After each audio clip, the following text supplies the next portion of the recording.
స్నేహధర్మం. భూపతికి బోలెడంత పొలము, పెద్ద ఇల్లు ఉన్నాయి. అతనికి ఏకపుత్రుడు గజపతి. ఒకసారి తండ్రి కొడుకులు ఇద్దరూ రాజధానిలో జరిగే ఉత్సవాలు చూడడానికి వెళ్ళారు. 2 రోజుల పాటు నగర వైభవాన్ని, ఉత్సవాలని, సంబరాన్ని చూసి మూడో రోజు ఒక పెద్ద భవంతి ముందుకు వచ్చి, నగరంలో అలాంటి భవంతి మరొకటి లేదనుకున్నారు. అది ఎవరిదని దారిన పోయేవాణ్ణి అడిగితే మాణిక్యవర్మం అనే ధనవంతుడిదని తెలిసింది. నాతో బంగారం పంచుకున్న మాణిక్యవర్మ కాదు కదా అని భూపతి గొనిగాడు. గజపతికి ఆ మాట వినపడింది. ఎవరు నీతో బంగారం పంచుకున్న మాణిక్యవర్మ అని అతను తండ్రిని అడిగాడు. భూపతి ఇలా చెప్పాడు. చిన్నతనంలో భూపతి బొత్తిగా దిక్కులేనివాడు. ఎవరికి పడితే వారికి చిల్లర పనులు చేసి పెట్టి వాళ్ళిచ్చే డబ్బులతో పొట్టపోసుకునేవాడు. మాణిక్యవర్మ భూపతికి మంచి స్నేహితుడు. ఊరి చివర పాడుపడిన భవనం ఒకటి ఉండేది. అదొక జమీందారుది. పిడుగుపడి కూలిపోయింది. జమీందారు కుటుంబం అందరూ చనిపోయారు. ఒక్క జమీందారు తండ్రి మాత్రం బతికాడు. అతను ఆ సమయానికి ఊళ్ళో లేడు. తిరిగి వచ్చి జరిగినది చూడగానే అతనికి మతిపోయింది. ఆ వృద్ధుడు తర్వాత కొంతకాలం బతికాడు. ఎప్పుడైనా ఊళ్ళోకి వచ్చి కుర్రవాళ్ళతో మీకు బంగారం కావాలిరా అని గట్టిగా కేకలు పెట్టేవాడు. అతన్ని చూసి కుర్రవాళ్ళు భయపడేవాళ్ళు. ఒక్కసారి దూరం నుంచి అతని మీద రాళ్ళు వేసేవారు.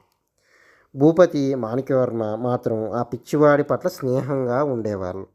అప్పుడప్పుడు కూలిపోయిన భవనానికి పోయి ముసలివాడితో కబుర్లు చెప్పేవాళ్ళు.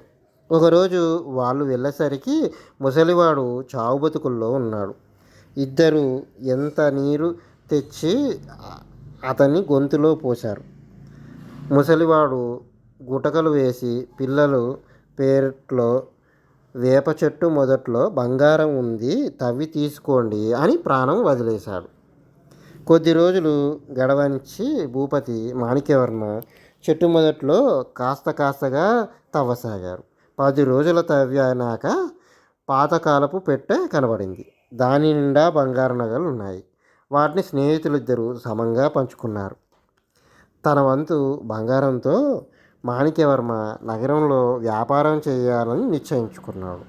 భూపతి పల్లె ప్రాంతాన్ని పోయి భూములు కొని భూస్వామిగా బతకాలని నిశ్చయించుకున్నాడు. స్నేహితులిద్దరూ విడిపోయి తిరిగి కలుసుకోలేదు. తాము చూసిన ఇల్లు ఆ మాణిక్యవర్మదేనా త్వరగానే తెలిసిపోయింది. మాణిక్యవర్మ భూపతిని చూసి గుర్తుపట్టి నౌకరును పంపి లోపలికి పిలిపించాడు.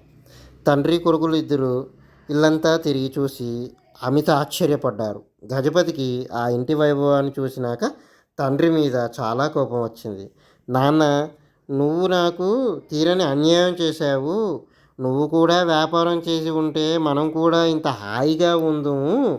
మన జీవితం తలుచుకుంటే రోత పుడుతుంది అంటూ బయటికి వెళ్ళిపోయాడు. కొడుకు చేత అంత మాట వినిపించినందుకు భూపతి బాధపడ్డాడు. మాణిక్యవర్మ అతన్ని చూసి అలా ఉన్నావేం అని అడిగితే భూపతి తన కొడుకు అన్నమాట చెప్పాడు. తెలియని తనం, నువ్వేమీ బాధపడకు అని మాణిక్యవర్మ భూపతికి భోజనం పెట్టించి విశ్రాంతి సదుపాయం చేశాడు. కొద్దిసేపటికి గజపతి ఎర్రబడిన కళ్ళతో, చెరిగిన జుట్టుతో ఇంటికి తిరిగి వచ్చాడు. మాణిక్యవర్మ అతన్ని కూడా భోజనానికి కూర్చోబెట్టి అలా ఉన్నావేమని అడిగాడు. మా నాన్న నాకు తీరని అన్యాయం చేశాడు. మీతో పాటు ఆయన కూడా నగరంలో వ్యాపారం చేసి ఉంటే మేము కూడా మీలాగా హాయిగా ఉండేవాళ్ళం అని అన్నాడు గజపతి. మాణిక్యవర్మ నవ్వి, అలా ఎన్నటికీ అనుకోకు.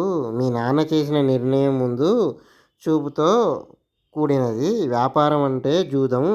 ఓడలు బళ్ళవుతాయి, బళ్ళు ఓడలవుతాయి. నా వంతు బంగారంతో మా అన్నకు కూడా వ్యాపారం చేయమన్నాను. కానీ అతనికి ఇష్టం లేకపోయింది. నా దగ్గర ఉన్న బంగారంతో సగం తీసుకొని ఓడ వ్యాపారం సాగించాను. నడి సముద్రంలో ఓడ మునిగిపోయింది. సరుకంతా పోయింది. నా దగ్గర మరింత బంగారం తీసుకుని కలప వ్యాపారం సాగించాడు. అగ్ని ప్రమాదంలో అతని కలప అంతా కాలి బూడిద అయిపోయింది. నేను చేసిన వ్యాపారం బాగా కలిసి వచ్చింది. వ్యవసాయం అలాగా కాదు. వ్యాపారానికి స్వయం కృషి కన్నా అదృష్టం కలిసి ఉండడం ముఖ్యం. ఇవాళ కుబేరులుగా ఉన్నాడు, రేపు బికారి కావచ్చు. వ్యాపారం చేసిన వాడికి చింత తప్ప సుఖం కూడా ఉండదు. నీ జీవితంలో ఎలాంటి సమస్యలు లేవంటే అది మీ నాన్న చలువే అన్నాడు. గజపతికి కనువిప్పు కలిగింది. అతను తన అజ్ఞానాన్ని ఎంతగానో సిగ్గుపడ్డాడు. మర్నాడు భూపతి మాణిక్యవర్మతో, నువ్వు మా వాడికి మీ గురించి చెప్పవటగా. ఎవర్రా అన్నయ్య, నేనెన్నడూ ఎరగనే అన్నాడు. నీ పట్ల స్నేహధర్మంగా బట్టి ఒక చిన్న కట్టుకథలు అల్లి చెప్పాను. మీ వాడి మనసు మారినట్టే ఉంది అన్నాడు మాణిక్యవర్మ.